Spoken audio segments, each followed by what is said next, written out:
muro, el colapso del mundo socialista, se terminaba la Guerra Fría, por lo tanto habían condiciones para repensar el mundo en condiciones distintas, se establecieron metas a lograr en el principio del siglo XXI. La idea es, bueno, en este año 2000 nosotros vamos a determinar cuáles son los objetivos mínimos, son mínimos, objetivos mínimos de la comunidad internacional para lograr un avance de la humanidad. El concepto ahí ya es humanidad.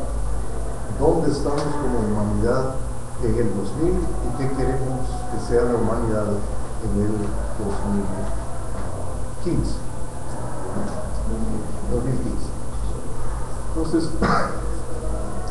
eso, por ejemplo, en los estudios que se hicieron en ese tiempo, en el año 2000, la tercera parte de la humanidad era pobre, pero no pobre solamente, sino muy pobre.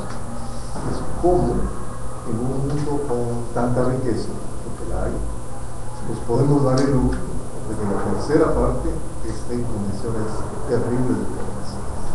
Y eso se lo preguntaron los jefes de Estado, fue Naciones Unidas la que empujó, desde luego, pero fue una pregunta que se hicieron los jefes de Estado, y decían, bueno, vamos a invertir recursos para lograr ciertas metas que van a hacer que en el 2015 hayamos reducido la pobreza, hayamos reducido la enfermedad, hayamos mejorado la educación, hayamos logrado diferentes cosas. Hubo mucho entusiasmo. Yo estuve en esa asamblea general donde se tomó la decisión. Realmente uno veía un nuevo espíritu, no el espíritu del enfrentamiento de antes, sino un espíritu, bueno, esto es un punto, ¿no? Entremos al nuevo siglo con una visión distinta, hagamos las cosas de manera diferente. Se trabajó con sus dificultades durante años de fracción, y como les comentaba antes, se produjo el ataque terrorista en Estados Unidos y con eso el cambio total del ambiente, y ahora es la lucha contra el terrorismo, no la lucha, la guerra contra el terrorismo, y al paro de esa guerra, echar hacia atrás los derechos humanos que se habían conseguido. Ayer dijimos, hay excepción cuando se lee el artículo de la tortura. No dice que los terroristas pueden ser torturados, pero sí les tienen las cárceles, ya un Grey, otras, donde lo que salen son justamente, por la pagana, fotos de tortura, y tortura física y psicológica, porque antes la tortura era más física, había un límite al dolor, o sea, a esa persona hay que aplicarle todo el dolor del caso hasta que se quiebre. Pero en Guantánamo lo que hacen es que a la semana de estar ahí la persona está totalmente desubicada en el espacio y en el tiempo, no sabe dónde está, que es una vulnerabilidad aún mayor en términos psíquicos de este tipo de preguntas que le van a hacer. Y ahí todo el mundo firma que sí son culpables. Es la única esperanza que tienen de que les va a terminar la tortura. Entonces, aún los tribunales de Estados Unidos, y eso es importante, han dicho que toda confesión obtenida bajo tortura es inválida. Entonces, de eso se están sosteniendo los defensores de estas personas para decir, miren, lo que necesitan es un juicio correcto, en condiciones normales, con derecho a la defensa, para que eso se dé. Entonces, ustedes recuerdan, el presidente Bush y el vicepresidente Cheney establecieron que la tortura sí era necesaria, porque los convenios de Ginebra no se aplicaban a los combatientes de Al-Qaeda o Afganistán, porque eran no combatientes. Les quitó el derecho a los convenios de Ginebra inmediatamente. Y entonces con derecho a hacer con ellos lo que quisieran, ¿no?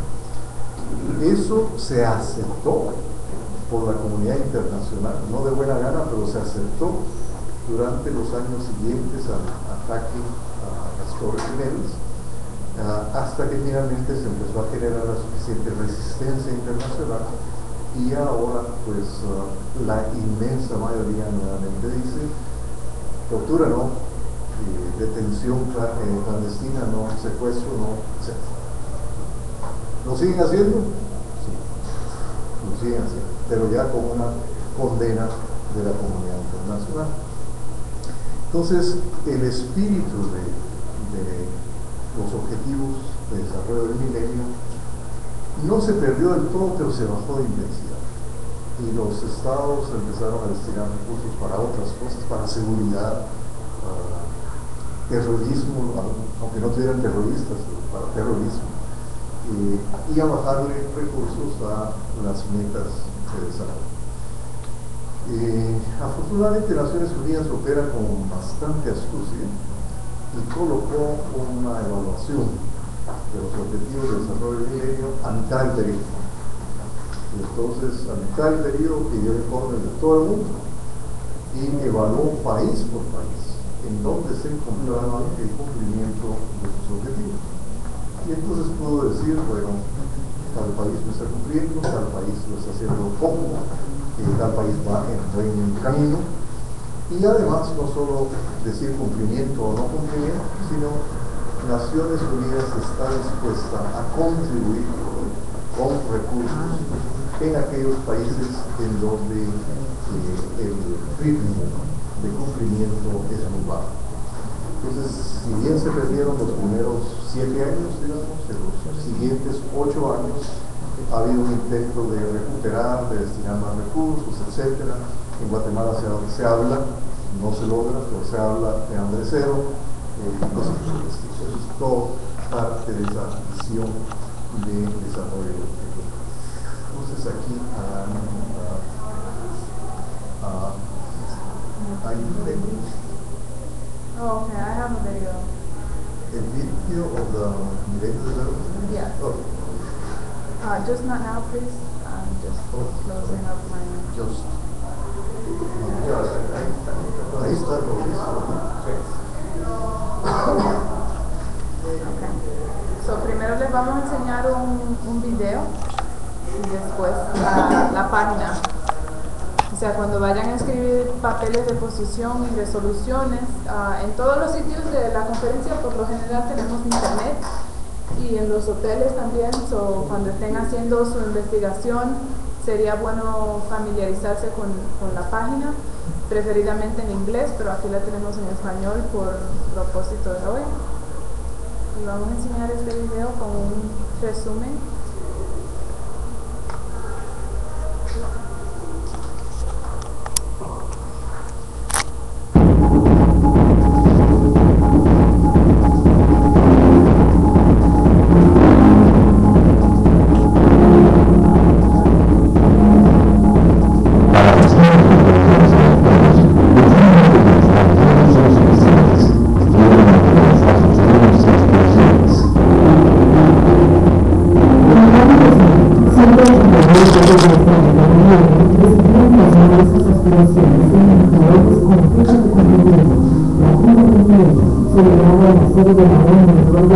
definió la agenda social más ambiciosa de la historia, los objetivos de desarrollo del milenio. En resumen, los objetivos nacionales de los ODS no implican progresos y desafíos.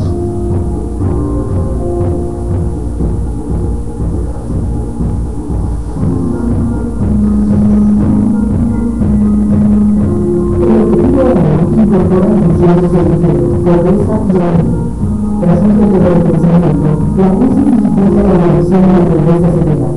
El gasto demográfico nacionalizado no encuentra respuesta en el impacto de trabajo legal.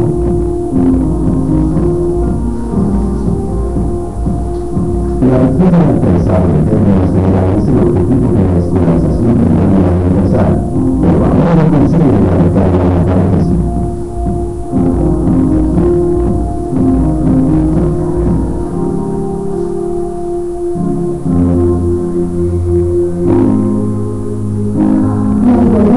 Se ha cumplido la obligación de lograr trabajado. Las mujeres son más empleadas, se generan de educación superior, pero no tienen validez en los comercios. En la región, la mortalidad de las personas de la pobreza es la más alta en el mundo si comparamos los hogares más pobres con los más ricos. Los hogares con la más educación y aquellos cuyas madres tienen primaria, así como los hogares del ámbito rural como los de las ciudades. A pesar de ello, el progreso es general y no significativo en todos los países de la región.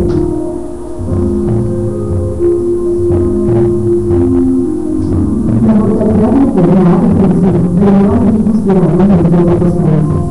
Este síndrome sigue siendo uno de los mayores retos en Mesoamérica. En esta región, el hecho de dar la vida no puede ser vinculado al riesgo de fertilidad. Ha aumentado significativamente la cobertura de tratamientos antirretrovirales a la población genética en riesgo de necesidad de la región, aunque se está viendo postulación de la cobertura universal.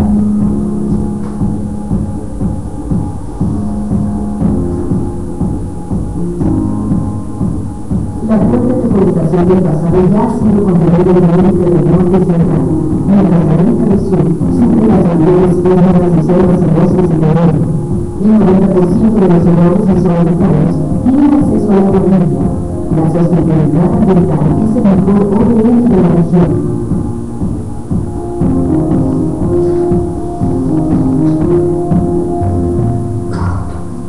Tenemos interesante la aportación de los rurales tradicionales a los países de la región.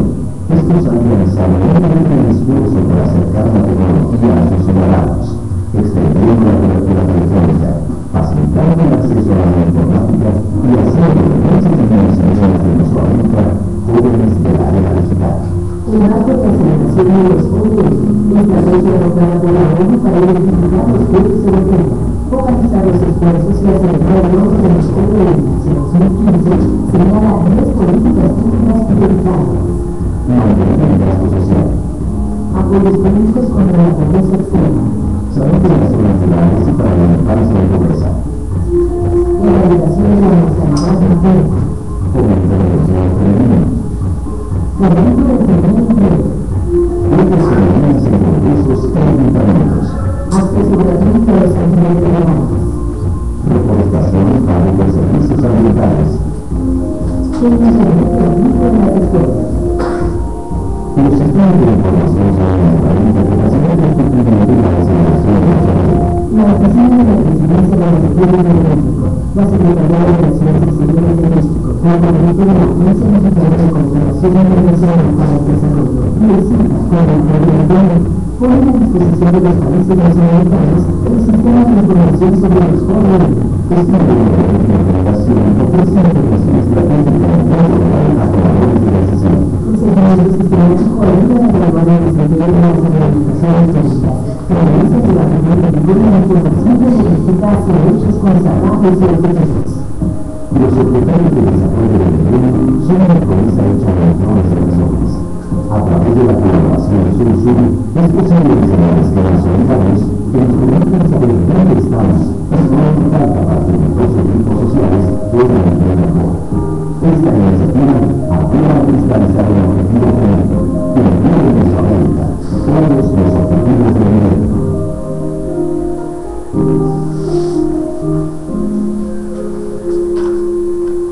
Tener nombre de estas organizaciones, o sea, las que aparecen, las que son mencionadas, es una buena fuente de información, especialmente si para la conferencia son representantes de un país latinoamericano. O sea, eso sería buena fuente de información para escribir un papel de posición y para apoyar una resolución.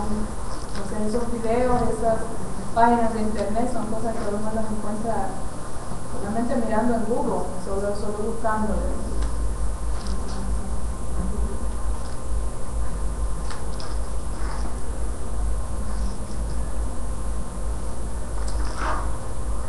¿Tienen alguna pregunta? ¿Comentarios?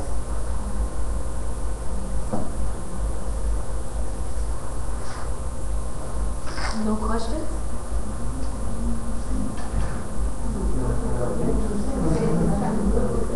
Does anybody have any, think they know the reason why we haven't achieved the Millennium Development Goals? Because we're supposed to achieve all these goals: ending poverty and hunger, universal education, gender equality, child health, maternal health, combating HIV/AIDS, environmental sustainability, and global partnership in 2 years. You think we're going to do it? Why? El tema da mucho para hablar y la verdad que desde el 2000 hasta la época pues somos más población. Se está estableciendo esto mediante una estadística, un aproximado, y cada vez la brecha es más amplia, ¿no? Solo con la brecha tecnológica nos podemos dar ejemplo. Aquí se habla de la atención a la educación primaria, entonces acceso al internet. Eso no nos hace competitivos, es una cosa, no es una cuestión así de ahí está, o ahí hablaba del acceso al agua. Muy bien, pero ¿y la infraestructura que tenemos? No tenemos nada. Eso duele. Yo creo que en el campo de la salud materna, actualmente estoy trabajando en este tema, la visión de las Naciones Unidas ha sido un poco de cómo la vamos a mejorar. Bueno, dotémoslas a las mujeres de información sobre planificación familiar, pero en nuestro caso en las comunidades indígenas, o sea, la idea de planificación familiar no existe, y si fácil las informarse, pero apertura de una, ¿verdad? Entonces, como que las políticas no están, they're not suitable no son aplicables para la estabilidad de muchas personas. dice que no hay. ¿Cuál es el problema con la maternal health, con la salud? Guatemala es el único objetivo que no lo vayan a cumplirse, la medición que ha hecho las Naciones Unidas. Pero, ¿por qué? Porque las Naciones Unidas piensan que la solución o uno de los mecanismos para mejorarlo es la planificación familiar. Sí, porque eso depende de la cultura. En África la situación es también lo mismo, donde la planificación, o sea, no existe. Es algo, el casarse a una edad cierta y tener hijos es parte de la cultura. Yo creo que la solución sería no decir eso, sino darle, y hay muchas resoluciones que tratan de este tema, sobre darle a las mujeres, especialmente a las mujeres en sitios rurales y mujeres indígenas, especialmente en esta parte del mundo y en África, acceso a información. O sea, no imponer su pensamiento o su cultura en algo que ya existe. O sea, ya la cultura aquí es la cultura aquí. Lo único que uno puede hacer es educar, pero la primera parte de educar es darle a la gente acceso a información. Sí, pero mientras tanto el problema es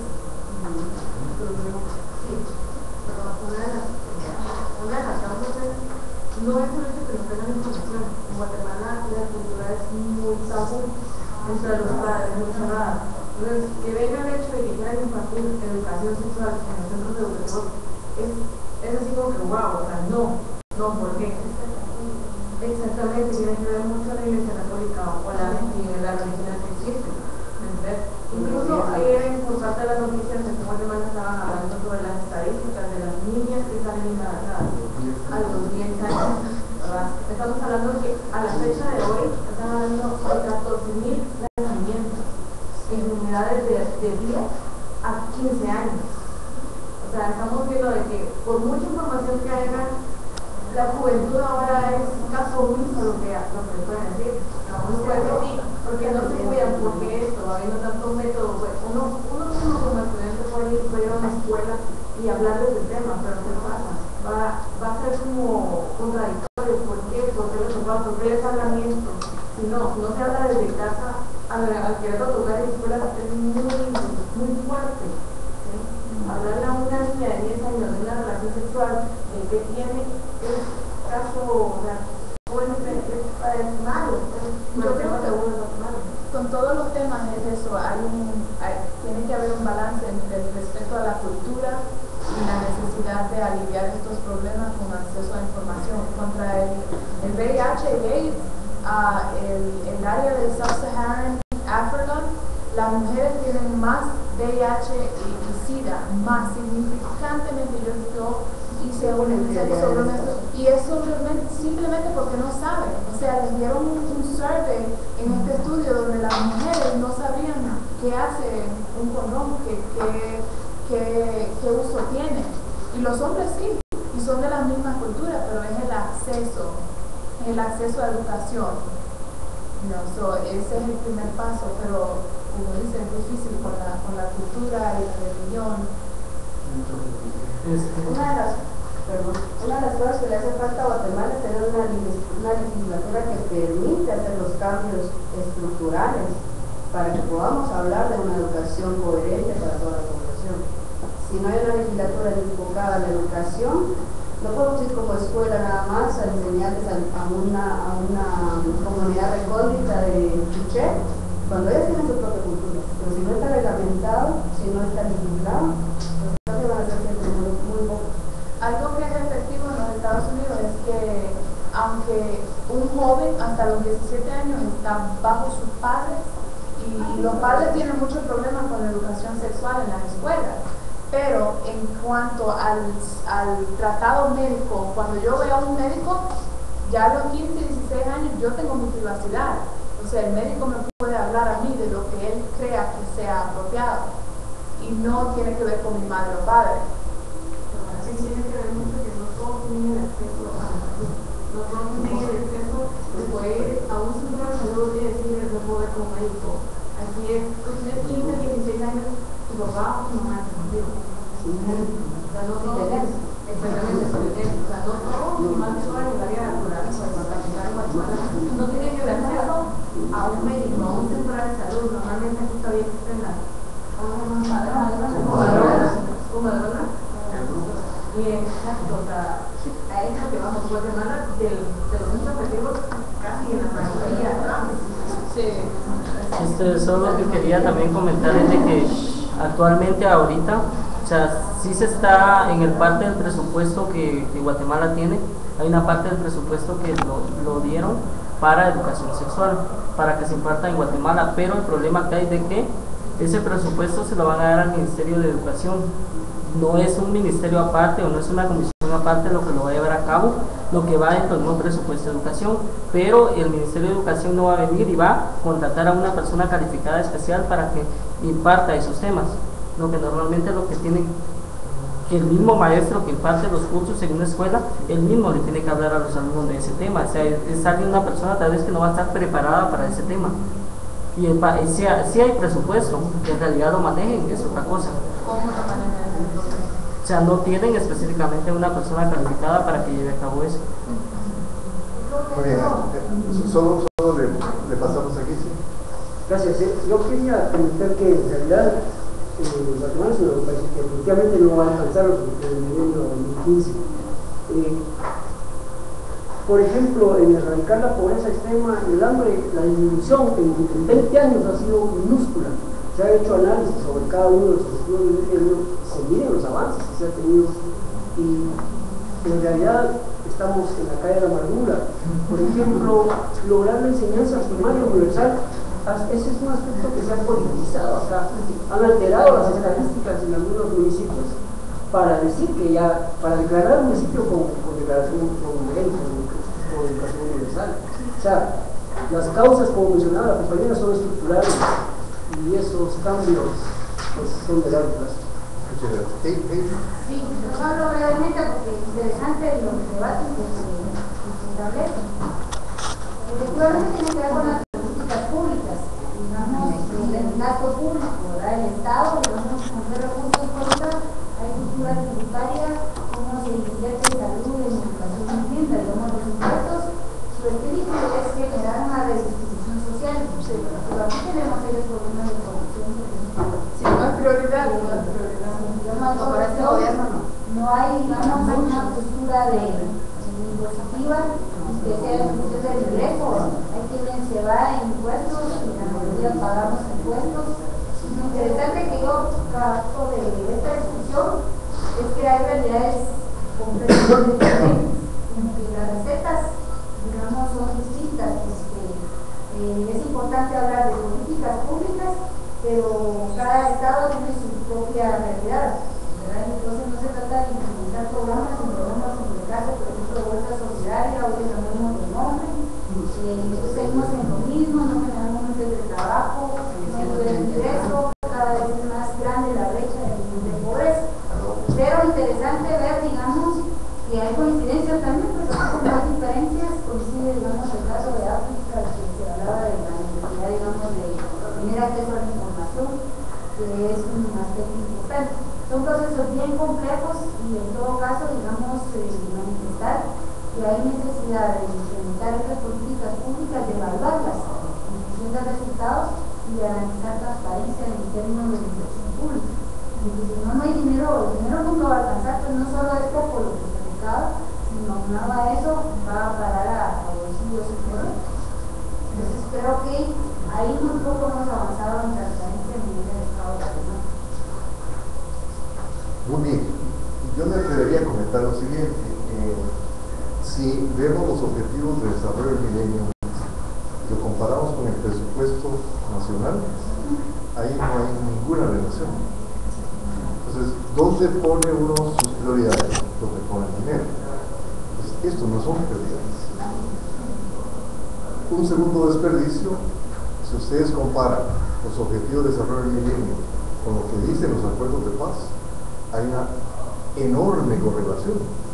O sea, que a Guatemala le hubiera bastado con cumplir bien los acuerdos de paz para caminar en la dirección de los objetivos del milenio. ¿Y qué faltó? Faltó una visión estratégica. Y eso es lo que Naciones Unidas trató de lograr. Les dio 15 años. No les dijo, mire, en 5 años ustedes tienen que tener esto resuelto. 15 años en cualquier gobierno significa más de un gobierno. Tenía que haber un plan que abarcara, que se convirtiera en el eje de todos los gobiernos hasta llegar al 2015. Y no que Azul tenía su plan, lo cambia por el Deportivo, lo cambia por el Che, lo cambia por el de Colombia, ahora lo cambia por el de Pérez. Así no se va a lograr absolutamente nada. Tendría que haber una visión estratégica de los 15 años. Y así, muy a la ligera, si ahí se hubiese definido Guatemala le va a dar prioridad en este tiempo a los niños. Esa sola definición estratégica, estaríamos muchísimo hambre, bajar el hambre, elevar la educación, mejorar la salud, impedir vía la educación la maternidad a temprana edad, protección contra las enfermedades como el SIDA, todo eso dedicándose a los niños. Los demás pues nos tenemos que espantar, ¿no? Pero si se hubiera dado esa prioridad a los niños estaríamos en condición totalmente distinta.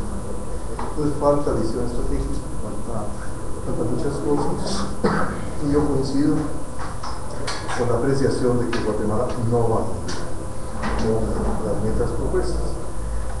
Pero los que tienen que decir que eso se modifique somos nosotros, vía legislatura, vía las estructuras del país, vía los problemas estructurales, vía el gobierno. Yo, por ejemplo, creo firmemente que hay que cambiar la Constitución, pero no con los parches. Hay que cambiar la Constitución con una Asamblea Nacional Constituyente que tendría una ventaja adicional.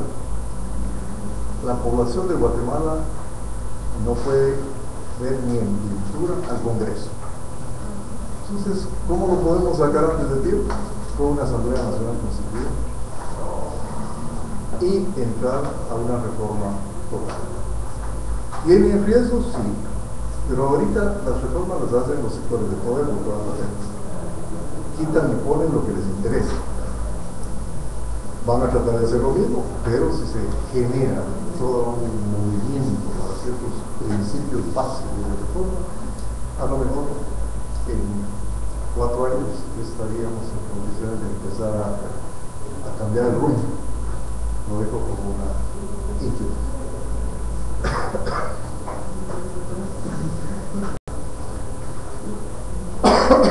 Pero con esto creo que tenemos una idea, lógicamente no a fondo, pero una idea de los objetivos de desarrollo del milenio, de las dificultades de lograrlo, de la responsabilidad que tenemos de caminar en esa dirección y que profundizar ustedes en alguno de esos objetivos, simplemente entran a la página y obtienen toda la información que necesitan. Muy bien, entonces nos vemos mañana.